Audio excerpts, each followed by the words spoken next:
Assalamualaikum warahmatullahi wabarakatuh. Pada kesempatan ini saya akan melakukan praktik coaching supervisi akademik bersama rekan saya yaitu Ibu Norma. Pada kegiatan kali ini saya akan melakukan tahap awal yaitu supervisi akademik pra-observasi. Berikut ini adalah kegiatan pra-observasi yang kami lakukan.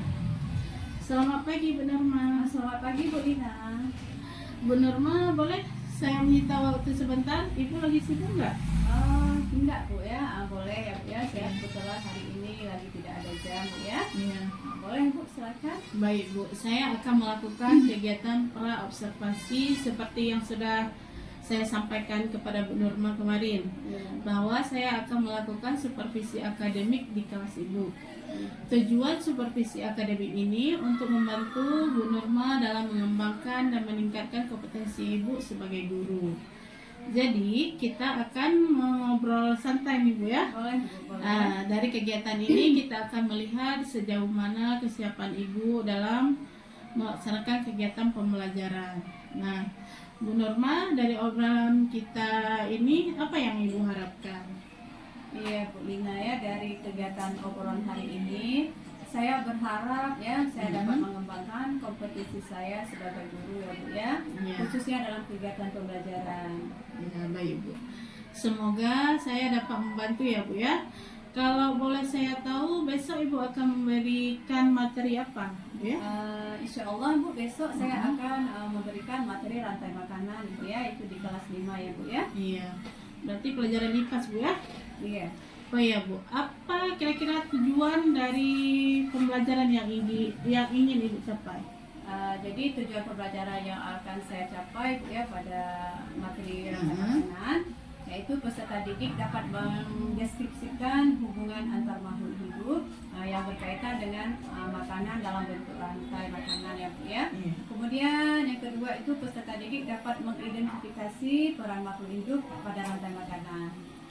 Nah, sehubungan dengan hal tersebut, apa saja persiapan yang sudah Ibu siapkan? Jadi persiapan-persiapan yang sudah saya siapkan itu Bu ya, di sini saya telah menyiapkan perangkat pembelajaran seperti modul ajar Bu ya, kemudian media pembelajaran dan evaluasi yang sesuai dengan materi rantai makanan. Iya, baik sekali Bu, sudah lengkap sekali ya perangkat yang Ibu siapkan. Nah Bu ya, terkait dengan hal itu, apa kesulitan atau hambatan Ibu dalam menyampaikan materi pembelajaran besok?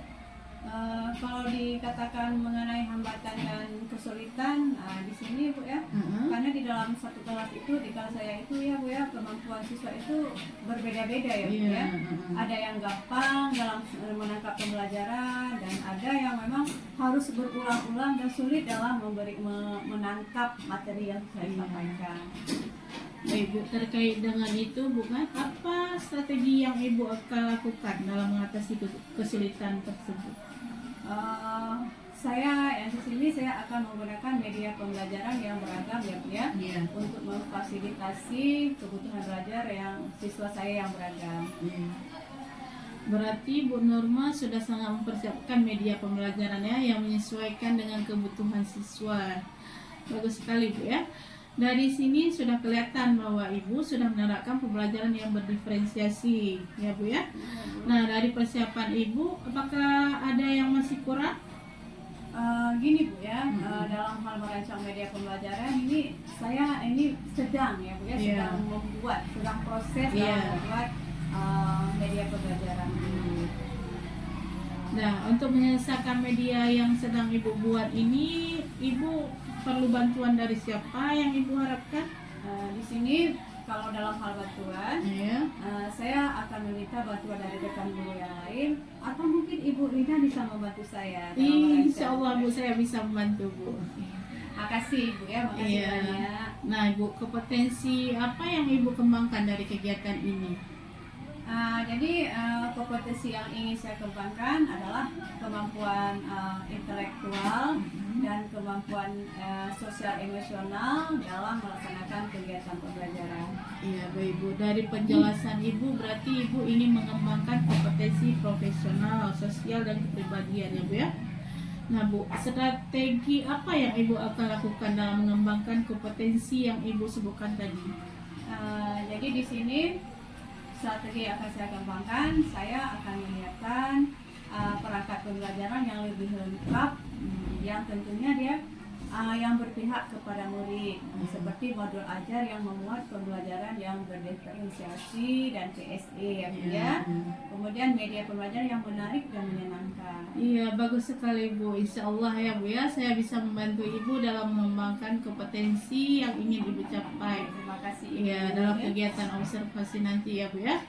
Insya Allah setelah kegiatan observasi nanti kita akan ngobrol lagi tentang apa yang belum dan yang sudah terlaksana dari rencana pengembangan diri Bu Nurma. Nah, untuk rencana pelaksanaannya kita akan melaksanakan observasi besok sesuai dengan yang sudah kita sepakati ya Bu ya. Baik Bu, terima kasih. Semoga besok semuanya berjalan dengan lancar tanpa hambatan apapun. Ya, amin Bu ya. Terima kasih banyak Ibu. Iya, sama-sama Bu. Demikian coaching supervisi akademik di tahap pra-observasi bersama rekan saya Bu Nurma. Sekian. Assalamualaikum warahmatullahi wabarakatuh. Assalamualaikum warahmatullahi wabarakatuh.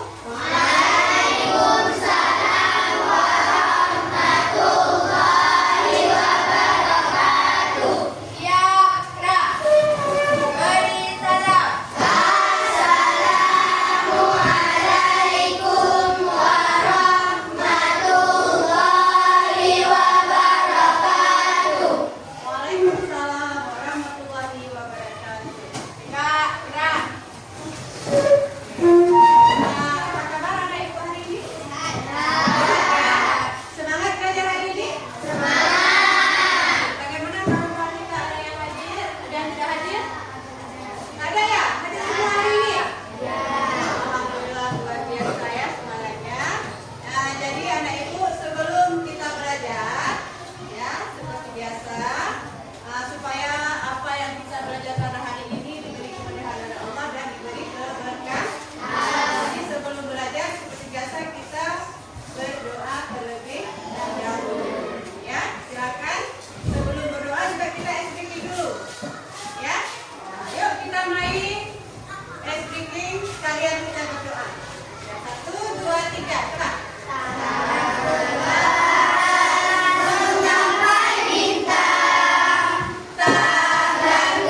di sini ya.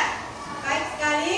Kemudian ada satu lagi komponen abiotik. Siapa tahu apa itu komponen abiotik? Iya, Azra. Kemudian biotik adalah unsur dalam lingkungan yang tidak hidup, contohnya matahari, udara, tanah, dan air. Iya, jadi komponen abiotik adalah unsur dalam lingkungan yang terdiri dari apa? Makhluk atau di sini apa? Yang dikatakan tidak hidup. Contohnya apa? Ada udara, matahari, ya, apalagi tanah dan air. Itu adalah contoh komponen dari abiotik yang tak hidup. Nah, jadi di sini saya kalian katakan tadi bahwa ekosistem ada dua komponennya, yaitu yang mendukung dari ekosistem itu adalah dua komponen, abiotik dan biotik. Kalian tahu ya, yang biotik berarti yang hidup. Contohnya makhluk hidup. Nah, kita sebagai makhluk hidup, apalagi tumbuhan. Kemudian satu lagi unsurnya adalah abiotik yang tak hidup. Jadi ada dua unsur dalam ekosistem. Baik. Nah, anak ibu sekalian, kita lanjut materi kita, yaitu mengenai rantai makanan. Nah, jadi ada pun yang menjadi tujuan pembelajaran kita. Baik anak ibu, sebelum kita lanjutkan materi kita pada hari ini mengenai rantai makanan. Nah, mari kita sama-sama untuk apa di sini sebagai rasa nasionalisme kita kepada negara kita, mari sama-sama kita menyanyikan lagu Indonesia Raya. Ya, kita lihat. Anak ibu boleh berdiri sebentar. Sama-sama kita nyanyikan lagu Indonesia Raya.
sebagai pembuat makanan sendiri. Nah, ini coba lihat contoh. Rumput, padi, pohon. Nah, ini salah lain lagi nanti. Itu yang kita lihat adalah ini yang ada tulisannya yaitu rumput, padi, dan pohon. Jadi di sini makhluk hidup yang Ibu sebutkan tadi ini adalah pembuat makanan sendiri. Melalui apa dia pembuat makanan? Bukan seperti kita membuat makanan adalah kompor, ada macam-macam. Ini juga ada seperti kita buat makanan juga ada kompornya. Apa? Itu ada matahari, fotosintesis. Jadi tumbuhan hijau ini bisa membuat makanan sendiri. Inilah dia yang namanya produsen atau penghasil. Ya, selanjutnya apa itu konsumen? Nah, apa itu konsumen? Ya, konsumen.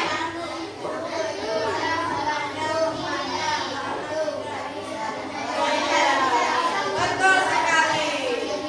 Ya. Jadi konsumen adalah makhluk hidup yang bergantung pada makhluk lain karena tidak bisa membuat makanan sendiri. Nah, konsumen itu terbentuk sebagian besar rantai makanan tertentu. Kemudian konsumen primer yang dikenal sebagai karnivora, dia makan produsen. Konsumen sekunder yang dikenal sebagai karnivora, yaitu memakan konsumen primer. Apa konsumen primer? Ya kan? Kemudian yang dikenal sebagai karnivora. Dan kemudian ini dapat meluas melalui berbagai tingkat konsumen sampai rantai makanan mencapai predator puncaknya atau konsumen puncak. Nah, kemudian apa itu pengurai?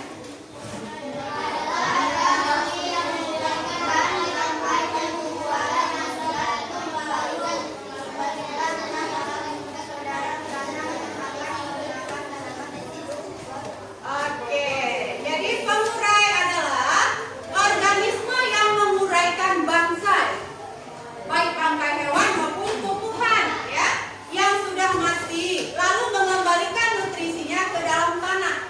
Itulah pupuk tadi yang akan digunakan tanaman untuk berfotosintesis. Nah, inilah contoh pengurai. Ada bakteri, ada jamur. Nah, selanjutnya kita lihat anak ibu rantai makanan. Nah, inilah salah satu contoh rantai makanan. Ada rumput.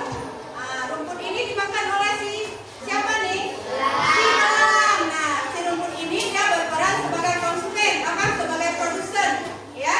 Kemudian si belang ini yang makan tumbuhan tadi ini dia berperan sebagai konsumen tingkat pertama. Nah, kemudian si apa ini belang ini dimakan oleh konsumen dua, yaitu kodok. Kenapa dikatakan konsumen dua? Ya, konsumen satu kan dia makan tumbuhan. Kemudian konsumen satu ini dimakan oleh konsumen yang kedua, yaitu si kodok. Kemudian kodok itu dimakan oleh ular. Nah, apa di sini? Ular ini dia berperan sebagai konsumen tingkat 3. Nah, ular ini salah makan nih, dia makan racun. Jadi dia mati. Udah mati dia dibusukkan oleh bakteri. Nah, kemudian dia menjadi jamur, menjadi pupuk untuk tanaman lain. Nah, pupuk itu diserap oleh tumbuhan untuk berkembang tumbuh lagi. Nah, salah satu contohnya ada itu ya. Nah, kemudian kita lihat bahwa rantai makanan itu banyak ada di ekosistem sawah. Nah di sini ekosistem sawah kita lihat di sini ada produsennya itu ada rumput sama seperti tadi juga dimakan belalang, kemudian dimakan sama tikus, ya. Kemudian tikus dimakan ular, ular dimakan sama elang, elangnya mati.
semuanya?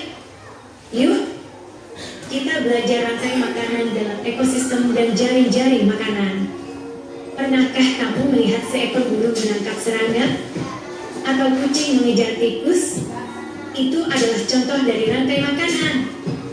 Rantai makanan merupakan peristiwa makan dan dimakan yang terjadi di alam. Setiap makhluk hidup membutuhkan makanan untuk bertahan hidup.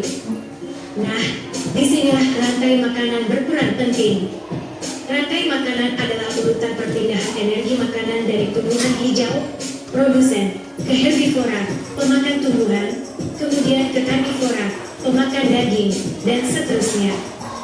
Setiap makhluk hidup dalam rantai makanan memiliki peranan masing-masing. Berikut ini komponen dalam rantai makanan. Produsen, makhluk hidup yang dapat membuat makanan sendiri, biasanya tumbuhan hijau. Mereka menggunakan sinar matahari untuk mengubah air dan karbon dioksida menjadi makanan melalui proses fotosintesis. Konsumen, makhluk hidup yang tidak dapat membuat makanan sendiri, sehingga mereka harus memakan makhluk hidup lain. Konsumen dibagi menjadi beberapa tingkatan. Konsumen tingkat 1, herbivora, pemakan tumbuhan, contoh, belalang, kelinci. Konsumen tingkat 2, karnivora, pemakan daging, contoh, katak, ular. Konsumen tingkat 3, karnivora, pemakan karnivora lain, contoh, elang, singa. Pengurai, makhluk hidup yang mengurai sisa-sisa organisme mati menjadi zat-zat yang lebih sederhana, seperti bakteri dan jamur. Zat-zat ini kemudian dapat dimanfaatkan kembali oleh produsen. Contoh rantai makanan di hutan. Daun dimakan ulat, ulat dimakan burung, burung dimangsa dan dimakan oleh elang. Contoh rantai makanan di padang rumput. Rumput dimakan belalang, belalang dimakan katak, katak dimakan ular, ular dimangsa dan dimakan elang. Contoh rantai makanan di air tawar. Teratai dimakan kecebong atau beludu, kecebong dimakan katak, katak dimakan oleh ular. Contoh rantai makanan di air laut. Rumput laut dimakan kura-kura, kura-kura dimakan gurita, gurita dimangsa dan dimakan oleh hiu. Dalam sebuah ekosistem, tidak hanya ada satu rantai makanan, tetapi banyak rantai makanan yang saling berhubungan. Kumpulan dari banyak rantai makanan ini disebut jaring-jaring makanan. Jaring-jaring makanan membuat ekosistem menjadi lebih stabil. Jika salah satu jenis makhluk hidup punah, maka makhluk hidup lain masih bisa mencari sumber makanan yang lain. Berikut ini contoh jaring-jaring makanan. Rumput adalah makanan ulat dan belalang. Ulat dan belalang adalah makanan katak dan ayam. Katak dan ayam adalah makanan ular, katak, ayam, dan ular adalah makanan elang. Padi dimakan ulat, belalang, tikus. Tikus dimakan ular dan elang. Ular dimakan elang. Elang sebagai konsumen tersier atau puncak karena tidak memiliki predator alami. Setelah burung elang mati, pengurai, bakteri dan jamur akan memulai bangkainya. Rantai makanan sangat penting bagi kelangsungan hidup semua makhluk hidup di bumi. Jika salah satu mata rantai terputus, maka keseimbangan ekosistem akan terganggu. Misalnya, jika populasi serangga berkurang drastis, maka populasi burung pemakan serangga juga akan berkurang. Rantai makanan adalah salah satu cara alam untuk menjaga keseimbangan ekosistem. Melalui rantai makanan, energi dari matahari disalurkan dari produsen ke berbagai tingkatan konsumen hingga akhirnya diurai oleh pengurai. Dengan memahami rantai makanan, kita dapat lebih menghargai dan melindungi setiap makhluk hidup dalam ekosistem. Kalian tadi sudah menyaksikan video dari rantai makanan ya. Jadi tentunya sudah menambah pengetahuan kalian tentang rantai makanan. Nah sekarang mari kita sama-sama menyanyikan lagu rantai makanan ya. Oke silakan. Semangat ya.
kelompok akan bagikan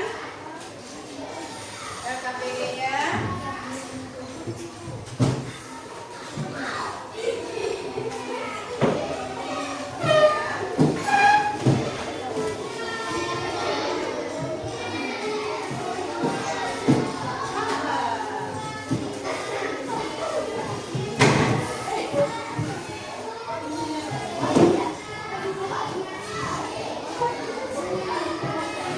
Coba duduk yang manis, jangan ada yang ketiduran.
dan konsumen ya. Di situ ada konsumen, ada berapa tingkat? Ada konsumen tingkat 1, tingkat 2 dan tingkat 3. Alhamdulillah. Berarti anak ibu hari ini sudah bisa memahami tentang rantai makanan dan beberapa komponen dalam rantai makanan dan ekosistem dalam suatu rantai makanan.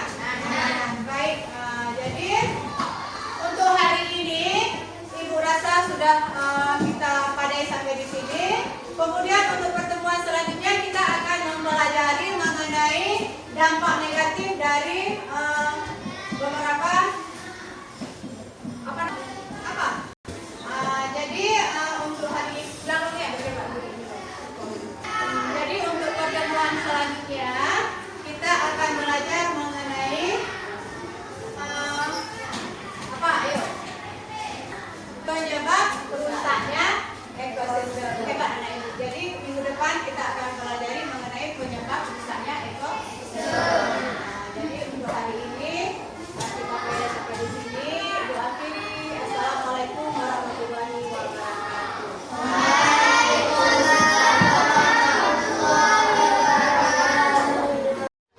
Assalamualaikum Bu.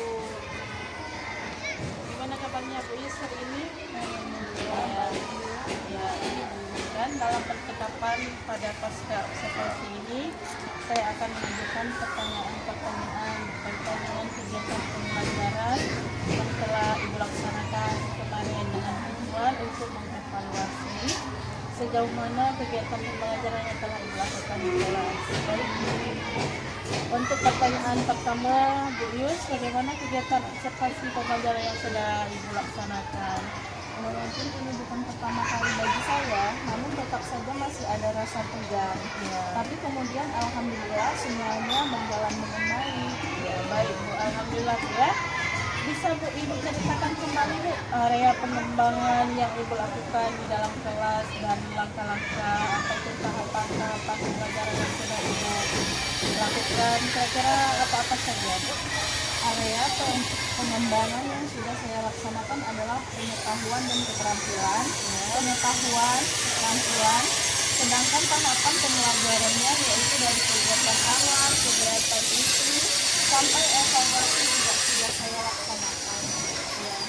Menurut Ibu sendiri, apakah area pengembangan yang Ibu kembangkan ini sudah berhasil dengan baik? Menurut saya sudah, namun memang masih ada sedikit kendala. Ini mungkin sudah lazim dialami oleh rekan guru lain. Ya, betul. Ada beberapa anak yang memang kurang aktif dalam kegiatan pembelajaran. Ya, betul sekali Bu ya. Masalah seperti ini memang lazim dialami oleh semua guru. Lalu apa yang Ibu lakukan dalam mengantisipasi masalah tersebut di kegiatan pembelajaran berikutnya? Untuk mengatasi masalah itu, dalam pembagian kelompok saya berpedoman berdasarkan gaya belajar anak sehingga akan merasa nyaman, tentram, jauh dari perundungan. Iya, betul ya. Berarti ini rencana Ibu untuk kegiatan pembelajaran ke depan ya Bu ya.